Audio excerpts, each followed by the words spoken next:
Well, look at that. Turns out we were right all along, right? I don't know if that's the case. I don't know if we were actually right all along, but what I do know is Pitt got a win last night. Finally got off the 4 or 5 week schneid or whatever it happens to be and beat Boston College at Acrisure Stadium. And no matter what you want to say about any of the things that kind of went into that win or any of the details about it, it was good to get a victory. So we're talking about it today on the Morning Pitt on youtube.com/Panther-Lair.com.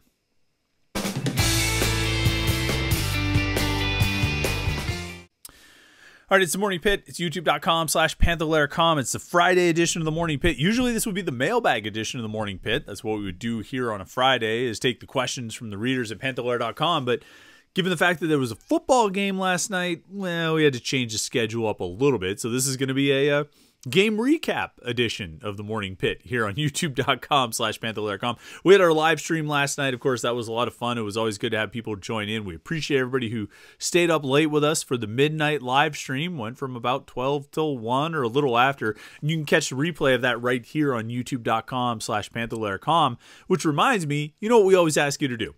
Like this video and subscribe to our YouTube channel, youtube.com/Panther-Lair.com. It's where we put all of our video content. These Morning Pitt videos that we do every day of the week, Monday through Friday. Our weekly live stream that we do on Wednesday nights at 8:30 p.m. Me and Jim Hammond get together for a little Pitt sports talk for an hour with you. Comments and questions, whatever you want to ask or say. We have a kind of a back and forth with you. It's a lot of fun. We do our post-game shows. We did it last night. We'll have one after the Duke game next week. Kind of thinking about doing something a little different with that post-game show since it's the last one of the regular season, or just the last one of the season. I don't have to add the clarifier or the qualifier regular for that one. But since it's the last post-game show of the football season, we will maybe do something a little bit different. Still kind of debating whether I want to commit to that or not. But we'll also have live post-game shows after some of the basketball games as well. We'll keep you posted on that so you know what we're doing. But if you want to make sure you don't miss any of it, subscribe to our YouTube channel, youtube.com/Panther-Lair.com. You can turn on notifications and get an alert sent to your phone so you always know what's going on. You won't miss any of our video content right here at youtube.com/Panther-Lair.com. And then, of course, look, it's a victory. It's Victory Friday. They had the victory lights on at the Cathedral. Pitt won last night. It's all good. You feel good. Go over to Home Field. HomeFieldApparel.com is the best place to get some Pitt gear. You're feeling good about Pitt, so you want to look good supporting Pitt. You need to check out some of the stuff they have at Home Field. Home Field's collection is just, it's really unmatched. I mean, I think they have some of the coolest college sports designs that you're going to find for Pitt. I mean, there's script Pitt, yes, but there's a lot of sort of just classic logos. Things I don't want to call them vintage, because vintage just sort of feels old, but they're instantly recognizable as Pitt logos. And I think when you check them out, you'll be like, oh yeah, that's awesome. That's the kind of stuff I need to have to where if I'm going down to the Duke game or if I'm going to go out and watch the game with some friends or just for basketball season, because they have great basketball t-shirts and sweatshirts. Plus they sell joggers and dad hats and bomber jackets and all kinds of great stuff at HomefieldApparel.com. And of course, the best part is if you use the promo code LAIR23, LAIR23, you're going to get 15% off your first order. So go over to HomefieldApparel.com, use the promo code LAIR23 and get 15% off your first order. You can't lose with that deal. It's great product and you're getting it at a discount. All right. So I said right at the top that we were right all along, right? And I mean, we kind of were, excuse me, we weren't, like when we talked all those times about Rodney Hammond needing to get the ball more, we weren't wrong. And when we talked Wednesday, I think it was, about how they should start Nate Yarnell in this game, we weren't wrong. And I think the proof came through in the game last night when Nate Yarnell led Pitt to a victory. Now, Nate Yarnell and Rodney Hammond, I had a big part to do with that as well. 15 carries for 145 yards and a touchdown, averaged almost 10 yards per carry. We'll talk about each of those guys. We'll talk about a lot of stuff from that game this morning. Let's start with Yarnell, though. So Nate Yarnell completed 11 passes in that game. And 11 passes, he was 11 of 19 for 207 and a touchdown. It's not the kind of stat line that's going to blow you away. You had 11 completions over the course of a game. And, I mean, there's something you said for low possessions. Pitt ran a total of 52 plays. These two teams were grinding out clock. I think there were 7 total possessions in the first half. I think Boston College had 4 and Pitt had 3. So there weren't a ton of plays to go around. But still, going 11 of 19 is not going to really wow anybody. 207 yards, that's nice. 207, not 270. 1 touchdown, that's fine. But I think the thing about Yarnell last night, and what really stood out to me, what really impressed me with his performance against Boston College, was just how calm he seemed to be. He didn't really seem to panic. And there were a few times pressure got to him, and he hung in there as long as he could, and then he tried to get away. And if he couldn't get away, he got, if not sacked, because I don't think Boston College officially recorded any sacks, but he needed to get a little bit better with some of his throwaways. But overall, he just seemed to really be in control back there. And what's interesting is, as I was driving home from the game last night, I was thinking about Yarnell. He's 11 of 19, but I feel like almost every completion was just a throw where you were like, wow, that was pretty nice. Even like simple stuff, basic stuff. I remember he had a slant that he hit Bub Means on a slant, and Bub Means ended up getting like 12 yards out of it. Or he had like back-to-back passes to Kanate Mumfield. I think Mumfield only caught 2 passes, but I think he had 3 for 39 yards. But I think at one point he had back-to-back passes to Mumfield that picked up about 30 yards. And one was like a swing pass or something kind of short that he ended up getting 14 yards or something on. And then the next one, he like went through a progression. And Mumfield was maybe his second or third read on the play. But he comes to him and just, there's a guy. Bloop, there's the ball. And he made it look easy. It didn't look labored out there. It didn't look like he was struggling out there. It didn't look like it took everything he had just to complete a pass, a simple slant, or a simple out to get a first down. And it's sort of inevitable that we're going to make this about Nate Yarnell versus Phil Dracovic versus Christian Bayer. But the reality is, I think Yarnell looked every bit as good, if not better, than anything we saw from Dracovic or Bayer over the first 10 games of the season. Maybe you want to say Bayer against, Louisville, because that was a game they won. But, I mean, I would put Yarnell's performance up there against anything we saw out of those two guys. And it's hard and it's unfortunate, and you don't want to sit here and do it. But the reality is, after that game last night, how can we not sit here and ask where this team would be if Nate Yarnell started sooner?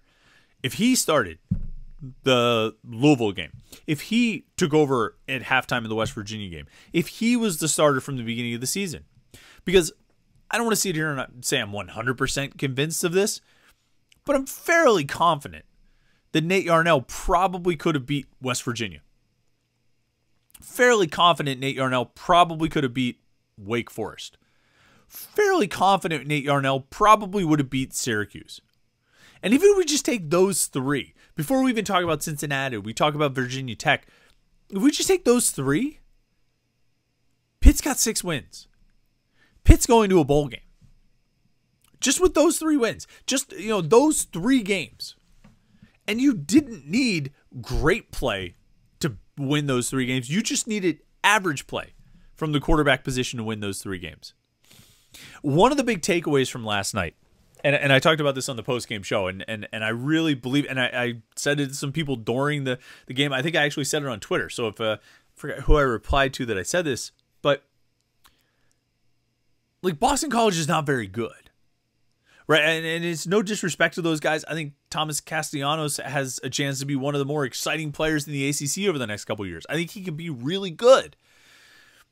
But as a whole, they're just okay, and maybe even a step below that. But they've got 6 wins. And as I watched that game, I just kept coming back to that. They've got 6 wins. And it's sort of proof that you don't need to be all that great to win 6 games, to get bowl eligible. And probably don't need to be all that great to get to 7 wins or 8 wins.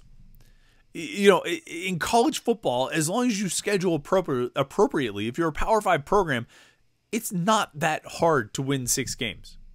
You have to be really bad to fall short of it. And so, yeah, I actually do think with Nate Yarnell just playing just kind of average football, just perfectly fine football, making a few nice throws each game and taking care of the ball and not turning it over, they probably would have 6 wins right now. Because if Boston College can get to 6 wins, I'm pretty sure Pitt could too. But in what is, you know, ultimately the story of the season, they wasted the first 5 games of the year with Phil Dracovic at quarterback. And then obviously some questionable play over the next 5 games. Have they got it settled? Did they find their quarterback? Are they all set for the future? I don't know about all that. I don't know what Nate Yarnell's future is. I don't know if he's Pitt's quarterback of the future for the next 2 years. He's a redshirt sophomore just like Christian Bayer is. I don't know if they found some answer there. I need to see more from Nate Yarnell. But the reality of Nate Yarnell is pretty much every time he's played, he's been perfectly good. Perfectly fine. He's played winning football. Every time. The Western Michigan game, I don't really remember much of his 2 snaps or whatever he took against UCLA, but he came in against Notre Dame and led a touchdown drive in 2 plays. And, you know, against Syracuse, they were driving, but they had the Rodney Hammond fumble thing. So pretty much every time they put Nate Yarnell on the field, he's played winning football. And here was the situation last night where they actually put him into a real game. This wasn't the Western Michigan game where they just had this boiled down, simplified game plan, just hand it off, don't make any mistakes, make 3 throws, and that's all we're going to ask you to do. This was more of a full playbook, a wide open game plan, and an opportunity to really go out and play against another Power 5 team, against an ACC team. And he did perfectly fine. Made some really good throws. You know, right from the start, his very first pass that he threw, it was 2nd and 8 on their first drive. He rolls out to his right, makes the throw to Malcolm Epps for 24 yards. You know, and it didn't look that difficult. Now, he got himself into a little bit of trouble. You know, the next pass he threw, I think he scrambled and kind of threw a heaved Carter Johnson that ended up getting 20 yards. And then the next pass he threw after that, he scrambled and threw a heaved to Bub Means in the end zone that was almost intercepted. So he had to learn some lessons from that. But I think he played much better as the game went on. And of course, the touchdown pass to Bub Means was the thing of beauty. It was as good as anything we've seen any Pitt quarterback do this season. And as much as we want to bag on Phil Dracovic and Christian Bayer, the reality is those guys made a handful of nice passes. Bayer more than Dracovic, but Dracovic even had a couple nice touchdown passes in the Cincinnati game. But the play that Nate Yarnell made, the Bub Means touchdown pass, where he drops back, pump fakes, gets the defense to bite on it, you know, first of all, catches Boston College's defense in a bad coverage, and then gets them to bite on a pump fake, and then has the presence of mind to realize, holy crap, Bub Means is behind the defense. I just need to get the ball to him, and he's probably going to get a touchdown, and then make that throw, taking advantage of defensive mistakes. That's what he did. And obviously he made a few plays with his legs, and just generally had a good game. And I don't think it's crazy to suggest that they would be bowl eligible right now. You know, even if they had to get there in game 11, if he had been playing the whole time. But that's neither here nor there. Coaches believed in Phil Dracovic. Coaches believed in Christian Bayer. And it got him to 2-8. Now, Rodney Hammond, on the other hand, this is a guy who's been productive every time he's gotten an opportunity over the last 2 seasons. You know, dating back to his freshman year and last year. He's been really good.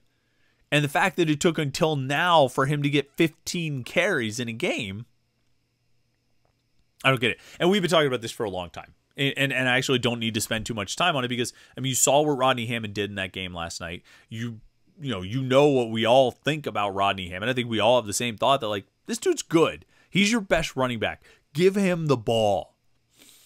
And then they finally did, and look what happens. He makes plays. He makes some big plays. Now, Boston College was one of the bottom 3 teams in rush defense, I think, in the ACC. coming into this game last night.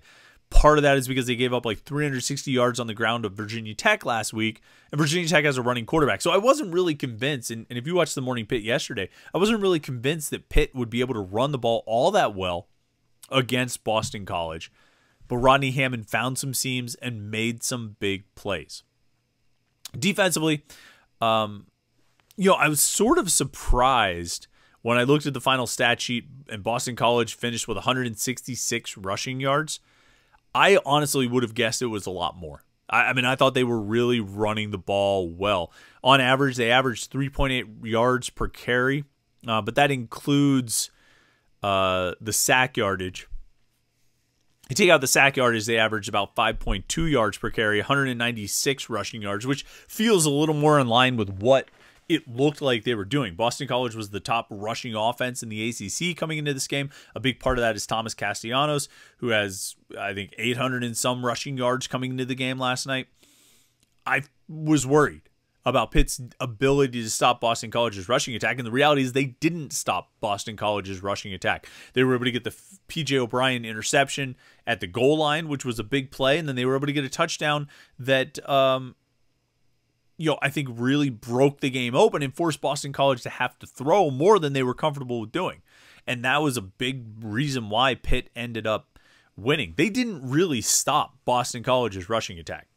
And if you want to talk about things that have been disappointing this season, and I talked about this a little bit on the Morning Pitt yesterday, there's the quarterback situation. That's always going to be at the top of the list. But the defensive line, they're just getting blown off the ball. And this is after a game where Dayon Hayes has 2 sacks, and they generally got after the passer, but just the run defense as we've talked all season about this run defense and why it hasn't been as good as it's been in the past and why it's struggled and why it's fallen off this year. The defensive line is a huge part of it. Maybe the biggest. You can say what you want about the linebackers. I think they've been okay. I think they've been fine. I think the safeties have been fine. The defensive line has been below the line. I hate to say it that way, but that's just the reality. I guess this is. I rode an elevator with Mike Tomlin yesterday, so I'm taking on things like below the line and the standard is the standard and all that kind of stuff. And yes, he was wearing a Boston College sweatshirt, by the way. But when your son plays for the team, what are you going to do? I just think the defensive line has been a real disappointment this year, and I think there's enough youth in that group that. It doesn't justify the play this year, but there's enough youth in that group that I think they'll be better. They have a chance to be better next year. But that group as a whole has just not made the impact that previous Pitt defensive lines have. This defense is supposed to be structurally built to stop the run. Like at the expense of past defense, as we've seen over the years, right? We've seen this defense sell out to stop the run and end up giving up a lot in the past because of that selling out to stop the run. But it is just not working this year. It's just not. And I think a big part of it is that the defensive line, particularly up the middle, is just not making an impact. Now, we talked on the Morning Pit yesterday about how Boston College has 2 really good offensive guards, and that was going to be a big part of it. That was going to be a real challenging matchup of those 2 guards versus Pitt's interior defensive linemen, but you just really didn't get in that matchup, Boston College's guards won. And Pitt's defensive tackles just didn't make much of an impact. I think DeAndre Jules had a sack, but he ended up kind of in the middle of the play, twisting around to get around the edge. David Green had 3 tackles. Tyler Bentley had 3 tackles. Sean Fitzsimmons had 1. I'm just looking through the defensive tackle production, and that's it. Green and Bentley. Devin Danielson didn't play. Oh, DeAndre Jules had 1 tackle. It was the sack. And then Sean Fitzsimmons had 1 tackle. So Elliot Donald didn't record any stats, even though he played a little bit. You're just not getting much out of the defensive line. And that's been as big a problem as anything. And that is not going to be resolved next week. Now, next week, you go into the Duke game. You got a lot to look forward to, I think. You're going to see Nate Yarnell make another start. You're going to see if Bub Means can keep playing really well, which he has. Bub Means has actually sort of lived up to the hype train, to be honest. Bub Means has, we'll get into this probably next week, but Bub Means has lived up to the hype train.